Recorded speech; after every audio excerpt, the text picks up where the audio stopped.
I've got a different kind of video for you today. Today I'm just going to do a face down the camera and just a chit chat and have a waffle because I want to address a question that comes at me quite a bit. Steve, why don't I talk about spiced rums anymore? Hey rum fans, I'm Steve the Barman and I'm here to help you on your rum journey by mainly focusing on rums under £50. So, spiced rum.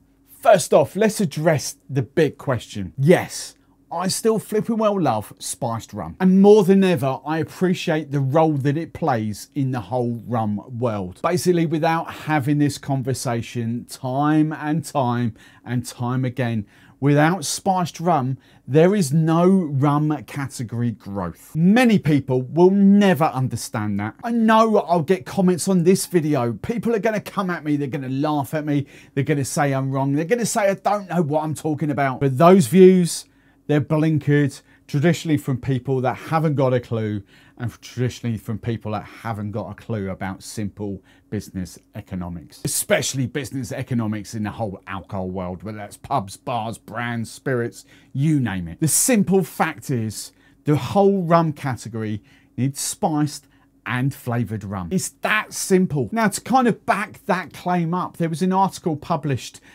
just this last week in the time of shooting in Spirits Business magazine and online. They gave us the new updated rum figures. Rum category has grown to over £1 billion in the UK. That is now higher than whiskey. But crucially, 60% of that £1 billion is down to spiced and flavoured rums. So all that money, let's be honest, £600 million, all that money then goes back into the rum category, into those brands to help them produce better quality rums. It gives them that leeway to lay down and age more rums, because if they haven't got the cash flow, they're simply creating rums to sell. Maybe can age for 2 to 3 years, to 3 to 4 years, but they've got to get their cash flow going. Without spiced and flavoured rum, there is no cash flow for brands. Now, if you still want to argue that rum, the whole rum category, doesn't need spiced or flavoured rum to grow, then quite frankly, you are deluded. I know, I absolutely guarantee there's still going to be some of you that come at me at the comments, and that's totally fine. You're entitled to your opinion. But I'm in the fortunate position where I get the industry from all three sides. I have that luxury that not many people have. I get it from the trade angle, the pubs, the bars, the hotels, the restaurants. I get it from the distiller angle and the brands. But I also get it from the home consumer angle as well. Anyway, we've kind of sidetracked. I just had to, I love my little rants. I had to have a little rant in there. But going back to spiced rums, why don't I feature it more often on my channel? Well, the simple answer is, I wanted to be more authentic and more true to myself. I'm now a year, at the time this video will come out, I'm now a year properly in to this rum journey, and my palate has changed dramatically. Don't get me wrong, I still have my sweet tooth, but it is nowhere near as sweet as it used to be. But I think more importantly, I appreciate the better quality of rum more, and I actually appreciate the skill and the labour and the technology and all that, everything that combined. I appreciate that skill set that goes into making proper rum. So I made that conscious decision a few months ago where I would only feature spiced rums if they were done properly. For example, spiced rums where we know where the rum originally comes from. Caribbean rum just doesn't do it for me anymore. What does Caribbean rum actually mean? If brands don't distill their rum, that's cool, but I want to know where that rum comes from, and I want to know, crucially, I want to know why they've picked that distillery over any other distillery. And it doesn't matter if that rum comes from the likes of E&A Shear in Holland. E&A Shear are experts. They are the world's biggest experts at what they do. But it matters to me why they picked Barbados over Jamaica, or why they picked Trinidad over Guyana, or why they went for a blend of 2, 3, 4 different countries or islands. I also want to just focus on spiced rums that actually see spices. I want to be able to stand here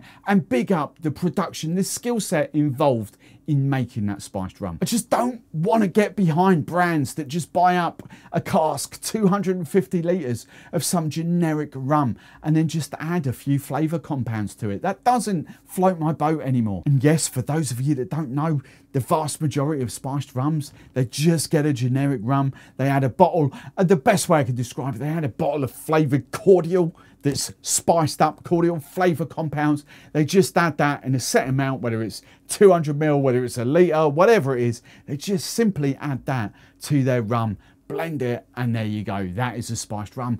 A lot of the rums have never seen spices. Natural flavours doesn't mean to say it's seen actual spices or fruit. So I want to talk to the brands that actually peel and use fresh oranges. I want to talk to the brands that maybe use cinnamon sticks. And I want to talk to the brands that maybe have to split their own vanilla pods and infuse that into their rum. I want to talk to the brands that maybe took 15 attempts to get their final recipe, trial and error, because I want to hear about their mistakes. Not so that I can laugh at them, but mistakes make us better. It doesn't matter whether we're a rum brand or the business that I do now, my personal brand. We learn from our mistakes, and I want to know that journey. I want to talk to the brands that have a passion and a purpose. Not those brands that are just jumping on the next big trends because the arse fell out of the gin market. They're now sitting there all worried because gin sales have dropped and they're thinking, Christ, we better start making some rum. We better start buying some rum and flavouring that up to make money. I'm not interested in those. I'm just interested in authentic rum brands. Now, I don't know the actual split of sales in the UK, but if I had to guess, and this was a kind of an educated guess, but if I had to guess, I would say probably about 3/4 of the rum, of the spiced and flavoured rum that is sold in the UK. So bearing in mind, the category is worth $1 billion and 60% of that is spiced and flavoured.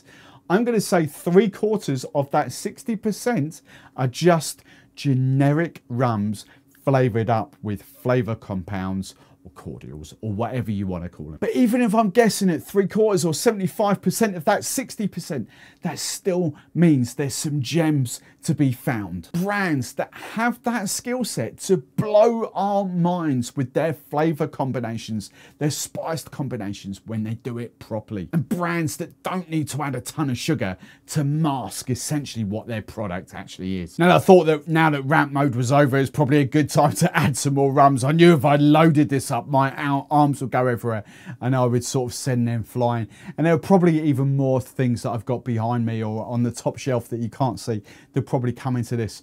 But, you know, these are the kind of brands that I'm talking about. But look, let's be honest, let's keep it real for a second.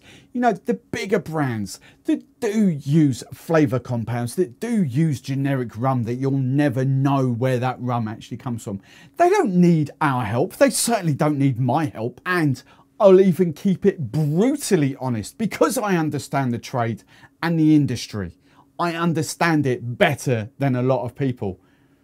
And you're going to have to believe me on this.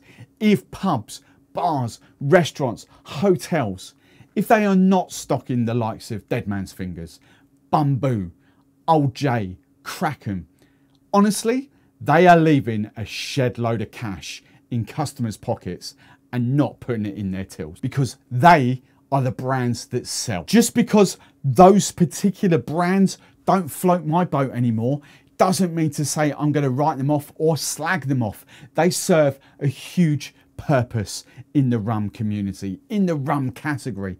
Without those brands, you know, a lot of these brands cease to exist. And I come back to my earlier statement. If you do not understand that, you are deluded. But you see, that is the cool thing, because that audience, you know, the big brands, the Dead Man's Fingers fans, the Bamboo fans, the Kraken fans, the Old J fans, you know, they are the people that, exactly the people that I want to target, because that is the purpose of my channel. I want to talk to all those people, all those fans that are at the more curious end of that category. I want to talk to those people and tell them and show them that natural flavouring is still not real flavouring. It's still not a labour of love. I want to show them the difference between like your mass-produced generic spiced rum and what spiced rum actually can be. Because once people get in that journey, and I've seen it week on week, like day on day in my own Discord community, once people get on that journey, then they start to get more inquisitive about real proper rum. It's happened to me, and it's happened to plenty in my Discord and membership community. Once you get on that journey, you'll be amazed how quickly your palate changes. So I want to get people into proper, authentic spiced rum before taking them on a rum journey. Taking them through the entry-level sippers up to decent quality rum, still under 50 quid. Because that is exactly how the rum category evolves. And I tell you what, that journey of discovery, I personally have had so much fun, let alone seeing the comments in my Discord. It's just humbling. I appreciate exactly what each and every one of those have gone through at every stage of their journey. And I can't, I can't slag any rum off. I just want to look after the proper rums, whether they be spiced, flavoured, proper rums, unsweetened rums. I just want rums that do it properly, brands that do it properly, that have a passion and a purpose. And of course, even in my own Discord community, we all have our own favourite different brands. If we all like the same thing, life would be pretty dull and boring. But more crucially, if we all like the same thing, we then wouldn't get on and try other rums because we will all be recommending the same thing. And that's how this category grows and evolves. Now, going back to me, and spiced rum, look, I still flipping well love a spiced rum. For me, if I'm being 100% honest with all you guys, if I'm going for a mixed drink or a cocktail, it's probably going to be a spiced rum that I use. I'm talking rum and cokes, I'm talking rum and ginger beers or dark and stormies. I'm talking cocktails. I like what proper spiced rums bring to those drinks. But if I want that neat tipple, and I have to tell you, me in my mid-40s, 75% of the time, I am drinking neat spirits, neat drink. I cannot handle the volume of rum mixed drinks or cocktails that I once used to. The gas, the sugar, the citrus, it just gets me. So if I want that neat tipple, more often than not, it's going to be most of that lot behind me. It's just age, it's just evolution. I loved my spiced rums. I grew up on spiced rums. But it happens to all of us. As you get older, your palate changes. But me on this rum journey, a year in, 12 months after I started this, I now love picking out the differences in rums between the barrel aging, what different barrels they use to age their rum. I love the differences that certain climates, different countries bring to aging the rum. The difference between cane juice and molasses, the difference between pot and column. But the big thing for me, the skill, the absolute skill, not only in the distillation, but a skill in the blending, because that is a skill like no other. I'm still so passionate and so curious about how certain brands can produce rums that are unsweetened, that still taste sweet in a different way to sweetened rums.